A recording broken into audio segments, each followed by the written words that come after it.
Ordinary Nigerians. The story you're about to hear is true. Any speculations will be stated as such.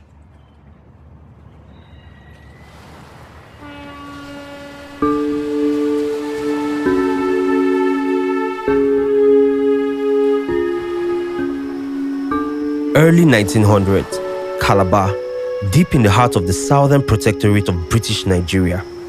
The evening tide rolls in as Samuel John, a customs officer, makes his way home after a long day's work. To him, it's just another evening, but waiting in his living room is a message that will upend his world forever. Maybe he scuffed his shoes at the door, knocking off the thick Niger Delta mud that never quite goes away because of the rains. Rains that fell on days like this. Despite the turmoil outside, this is usually where the day's troubles ended for Samuel. His peace was always at home with his wife, Wayin. Tonight, her face is a quiet thunder, holding something she doesn't yet know how to say. What is it? He might have asked, and she would have replied, we can't travel to Freetown together.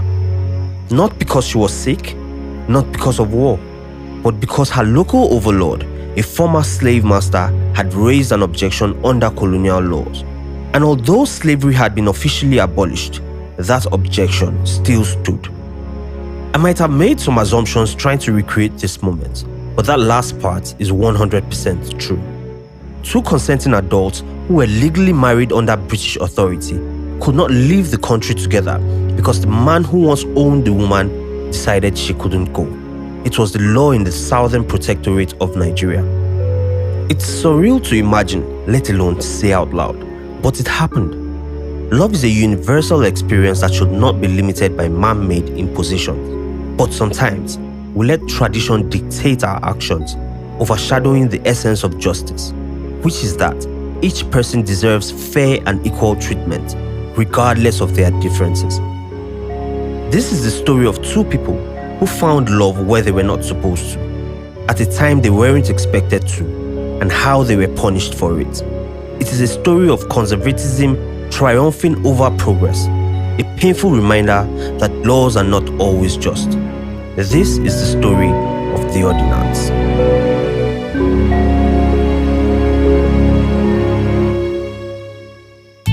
And welcome once again to your question. All four participants in today's discussion Now the first are high question school tonight students will come from to the Africa. handicap Let me introduce them to you now.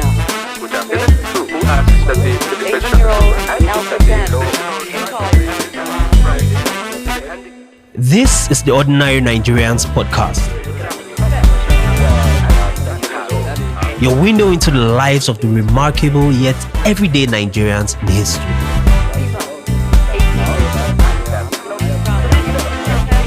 Hear their stories, feel their experiences, and connect with the voices that helped shape our world.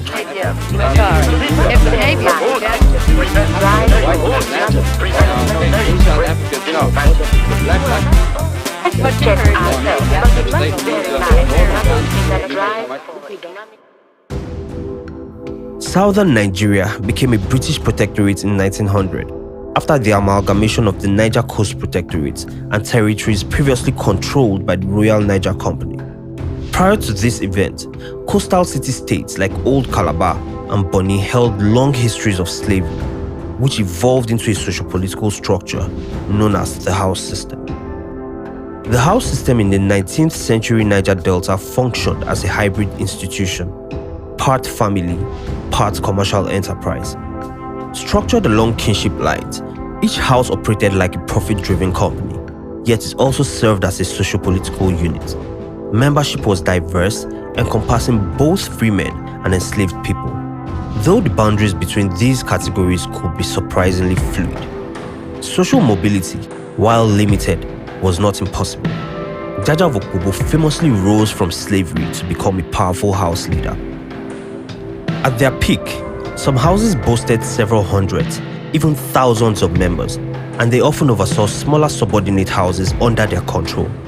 Prominent examples included the Fubara Manila Pepple House, the Annie Pepple House, and the Jumbo House. These houses still exist today, and while their influence is now significantly diminished, they once wielded power comparable to both trade unions and local governments. In many towns across the Niger Delta, it was the major houses that controlled commerce, organized labor, and set the rules of trade. Within the structure, house heads were larger-than-life figures. They combined the authority of a family patriarch with the power of a corporate CEO. Today, those roles are usually separate. Your CEO is your CEO, and the head of your family is someone else. But back then, one person could hold both positions. For their followers, all their social standing, economic prospects, and even personal identity were tied to that single figure. In practical terms, the head of house acted in the capacity of a government. After slavery was abolished and the British unified the southern territories into a protectorate, they quickly realized that while it was easy to limit the trade in slaves through an edict, it will take much more to conquer the fossilized institution of slavery within the protectorates. The slaves had been freed, but where would they go? Would some people revolt and disrupt the fragile colonial order? Such a revolution could paralyze trade, and the British needed order to safeguard their economic interests. Putting down a self-caused revolution was the last thing on their minds. In 1901, Ralph Moore, the High Commissioner of the Southern Nigerian Protectorate, hastily drafted a piece of legislation that effectively returned slaves to their slave masters. The law codified the house system into colonial law. As a result, they transferred governmental and administrative authority to the house heads within their spheres of influence. The law was called the Native House Rule Ordinance, and before it was ratified, the house heads merely acted in the capacity of the government. Under the ordinance, they effectively became the government. These house heads were now legally empowered to settle disputes, enforce community rules, punish dissenters, and even restrict the movement of family members under colonial law. In the Southern Protectorate of Nigeria, the British didn't abolish slavery. They rebranded it. Samuel John was a customs officer at a time when such formal positions were reserved for two groups: white British officials and a select class of native elites. He belonged to the latter. Samuel's father, Reverend Thomas Cole John, studied at the prestigious Fora Bay College in Sierra Leone and went on to become a pioneer missionary in Lokoja, ordained by Bishop Samuel Ajayi Crowther. He was one of the earliest scholars to study the Hausa language. He helped develop its written form and contributed to the Magana Hausa, one of the first printed books in the Hausa language. Samuel John came from privilege. By colonial Nigeria standards, he was a blue blood, the kind of man society recognized and rewarded. His wife Wayin, by contrast, had once been a slave in the powerful Jumbo house, under the authority of Herbert Jumbo, the son of the legendary Chief Oko Jumbo. Chief Oko Jumbo for a time was the most powerful man in Bonny.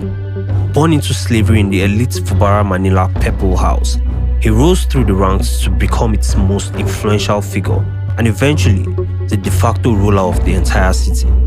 He rebuilt the house where he was originally born, the Jumbo House, and grew it into one of the largest and most formidable trading houses in the region. At the height of his power, British colonial officials appointed special regents to consult with him on matters of governance. In 1866, Bishop Samuel Ajayi Crowther described him as the most sensible and wealthy man in Bonny. When you read about Jaja of Opobo and get to the part where he fled Bonny to establish a new kingdom in Opobo, remember it was Oko Jumbo who made him run. Chief Oko Jumbo was a formidable man, and his house commanded deep respect. By the time of this story, however, Chief Oko Jumbo had been dead for a decade. Before he died, he passed the reins of Jumbo House to his British-educated son, Herbert Oko Jumbo. It was in this place and time that Samuel met Wayin. She was a house girl in the great Jumbo House, and he was the educated expatriate African brought in from Sierra Leone to serve as a customs officer in Bonny. At the time, Bonny had fewer than 20,000 people. In a town of that size, many of the residents knew one another, and Samuel and Wayin were likely at least aware of each other. Much of the Jumbo House's trade passed through the port, where Samuel's office sat. It wouldn't have been unusual for a house girl from the house to cross paths with the African gentleman at the customs post.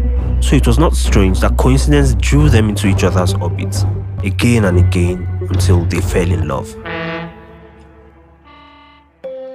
Love, sometimes, is a boiling cauldron, a seismic force hiding beneath the surface, disguised as silence or routine. It simmers and simmers until it can no longer be contained. Then it erupts. That was the story of Samuel and Wayin, a love hidden in plain sight, quietly growing until it demanded to be seen. They had kept their secret long enough. Now it was time to bring it into the open, to make it real, to make it public. They decided to marry. And then society pushed back. His friends sharply rebuked the idea. It will be an unequal marriage, they argued. Under the Native House Rule Ordinance, Wayin was legally considered Herbert Jumbo's daughter. As the head of house, he held complete authority over her. They believed that this technically could hamper the marriage. They were relentless. They manipulated, coerced, and even threatened him. For a time, it worked. Samuel reconsidered. He backed away from the decision. Still, he and Wayin began to live as husband and wife, though not legally married.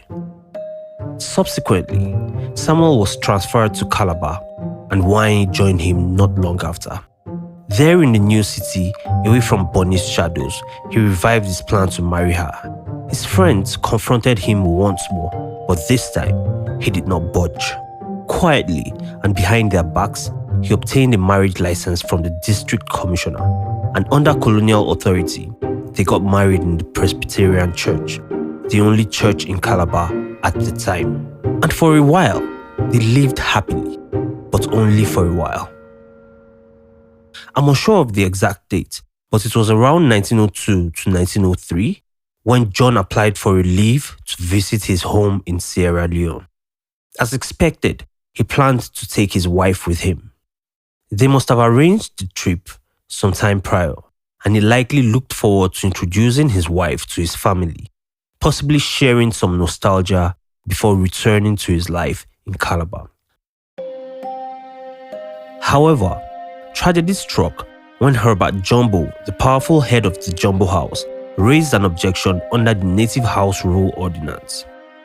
Under the ordinance, house members, both slaves and freemen, were expected to submit to the complete control of the head of the house, and Jumbo's decision was that Wayin couldn't leave the protectorate. John likely tried to challenge this objection. He had a marriage license from the district commissioner and married his wife in the church. As a legal partner and guardian under the law and religion, it raised the question, since she was now married to her own husband and possibly no longer part of Jumbo House, why could the head of the house still object to her visiting her husband's homeland? Herbert Jumbo's objection was maintained. According to the Native House Rule Ordinance, Wayin could not leave the protectorate, not because she was a threat, but because her house head ordered so. Disobeying that order would be considered vagrancy, punishable by up to a year in prison.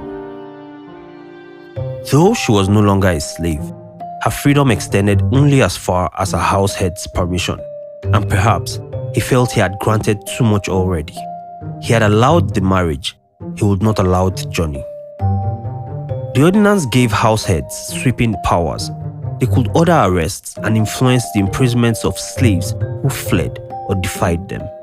It was a system that abolished slavery in name, but preserved its logic in law. In the end, John had to leave without her, and in his absence, she returned to Bonny to her kith and kin. The reality of the society they lived in finally dawned on them. For Samuel, he imagined reaching retirement age and being unable to go back home with his wife. And for Wayin, it was likely the realization that she was not as free as the law had promised. Even after Samuel's return, their marriage was never truly the same. They spiraled. What used to be minor disagreements turned into major fights. The long honeymoon had ended. It was now time for them to face reality. and their reality was totally unpalatable. Shortly afterwards, Wayin left Samuel. Wayin's life after the separation was marked by quiet, unrelenting misery. Cut off from her husband and the life they had tried to build together, she drifted between Bonny and Calabar, trying to find her footing. Eventually, she fell ill and returned to Bonny for support. There, she might have found some comfort in family, house members, and other familiar faces, but it wasn't enough. Her condition worsened. At some point, out of desperation, she took Samuel to court to sue for maintenance. Her plea was simple, and it seemed justified. Her health had failed, she had no steady income, and though she was no longer legally his wife, she leaned hard on the only person who had once vowed to protect her. The court knew the facts. It understood the separation had been caused by the Native House Rule Ordinance and by the injustice baked into its enforcement. But that didn't change the outcome. It ordered Samuel to pay her 1/3 of his monthly salary, a bureaucratic gesture disguised as justice. It felt more like an invoice than a judgment. But Wayin never recovered. The forced separation consumed her. She was eventually taken to the colonial hospital, where she lingered in illness for some time before she died. The illness may have contributed, but according to our source, she died of something else entirely: a broken heart. At this point, I want to spare thoughts for Samuel. He was one of the early African elites appointed to serve in the colonial administration. He was a man trained in the values of freedom, order, and justice, and those ideals must have shaped him deeply. Perhaps it was that belief in fairness that gave him the courage to marry Wayin in the first place. But in the end, the system he had believed in and helped to maintain failed him. He remained in the civil service for a few more years, but something had changed. The weight of what had happened, the injustice, the loss, affected him in quiet but lasting ways. His work suffered, his spirit dimmed, and in 1908, he was forced into an early retirement. The official reason? General inefficiency. A vague phrase meant to close the file. He had served faithfully, earned a decent salary, held responsible posts, but none of it mattered in the end. He was folded away, filed under history, and quietly forgotten. After that, he left Nigeria for good. He returned to Sierra Leone, to Freetown, the city that had educated him, sent him out, and now received him again. He had arrived in Nigeria as an agent of empire. He left as a man disillusioned by it.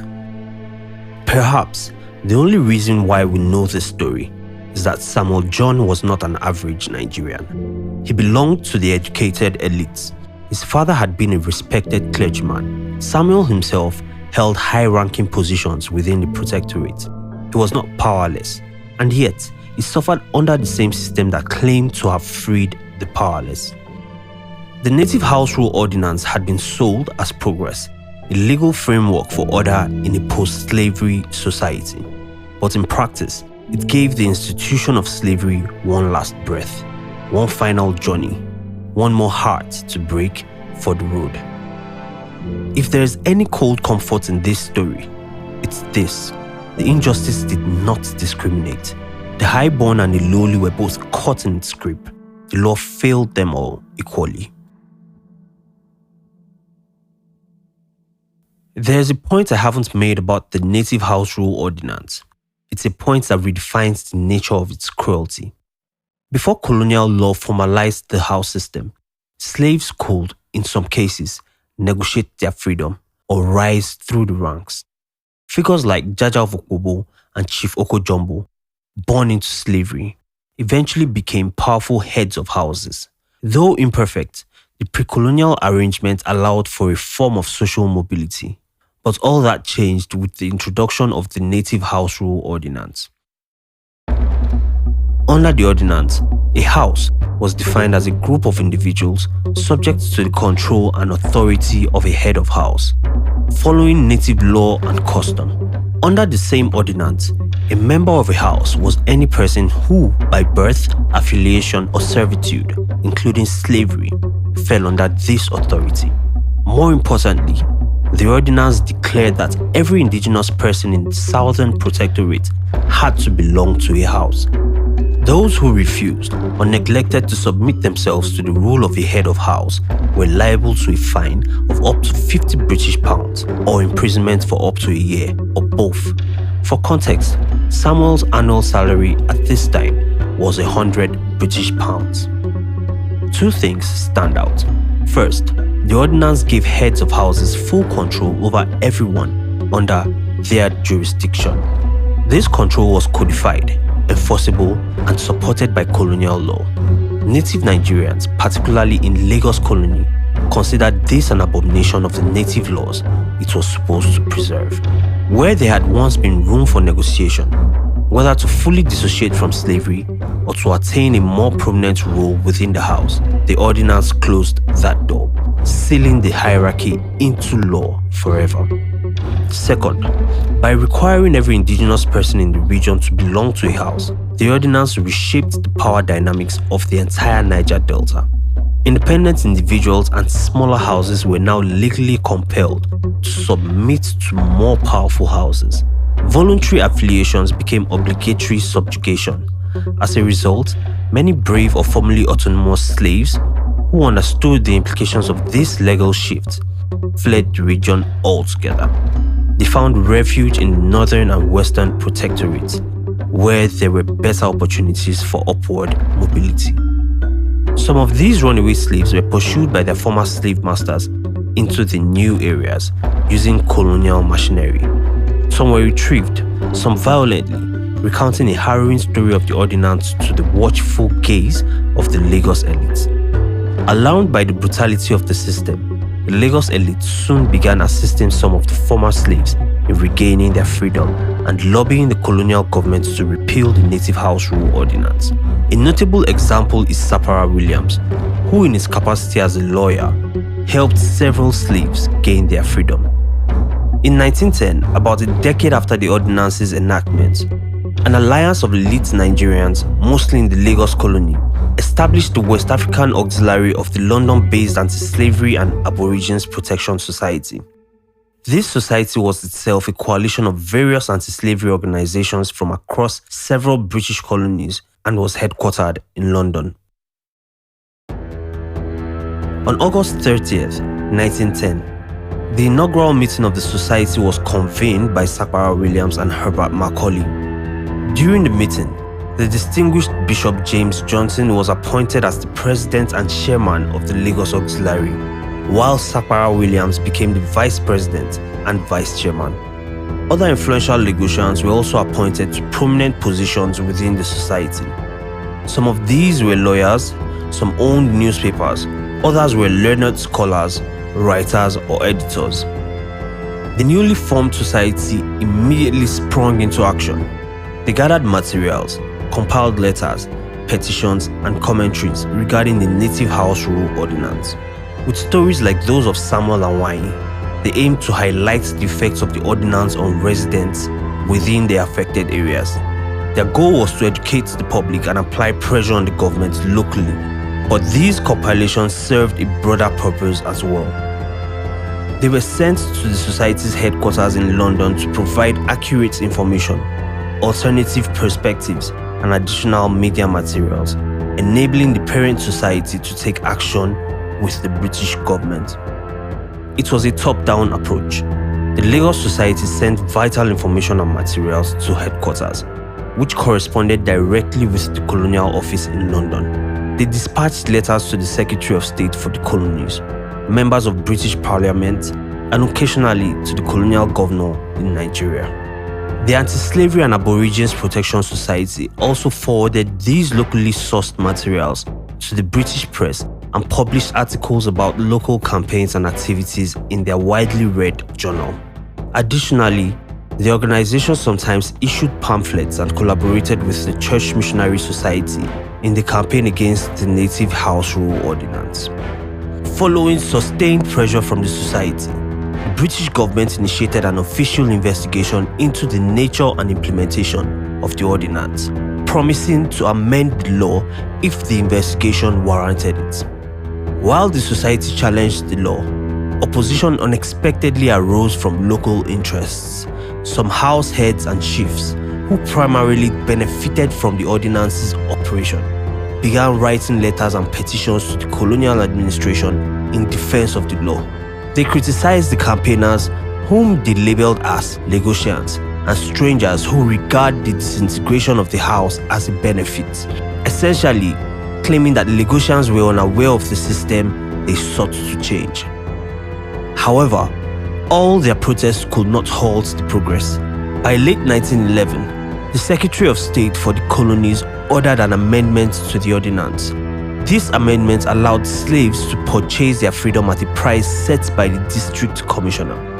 While the society welcomed this progress, they also criticized the amendment as superficial, since slaves could only earn money at their master's discretion, suggesting that such masters would prevent their slaves from earning enough to buy their freedom. When news emerged that Frederick Lugard was set to resume as governor of the Southern Nigerian Protectorate in late 1912, the society immediately began lobbying him. They engaged in extensive negotiations and even met with him face-to-face in London. Their discussions focused solely on the complete and total repeal of the Native House Rule Ordinance. By 1st January 1915, the ordinance was entirely repealed, marking the end of one of the vestiges of slavery in southern Nigeria. For people like Samuel and Wayin, this legal repeal came too late, but their story helped hasten it.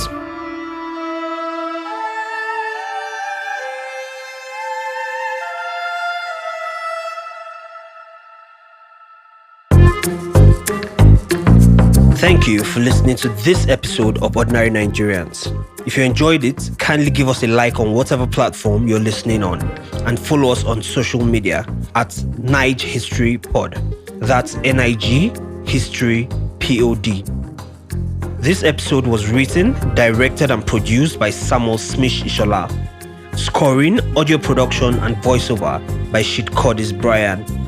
We had critical storytelling support from Tumise Oluyede alongside Fuad Lawal and Samson Toromade of the archiving team, with administrative and research support from Eniola Busari. Copy editing by Omogbolan Bello. Ordinary Nigerians is executive produced by Outhouse Productions, SG24 Productions, and the very good people at Archiving under the first cohort of the Archiving Fellowship.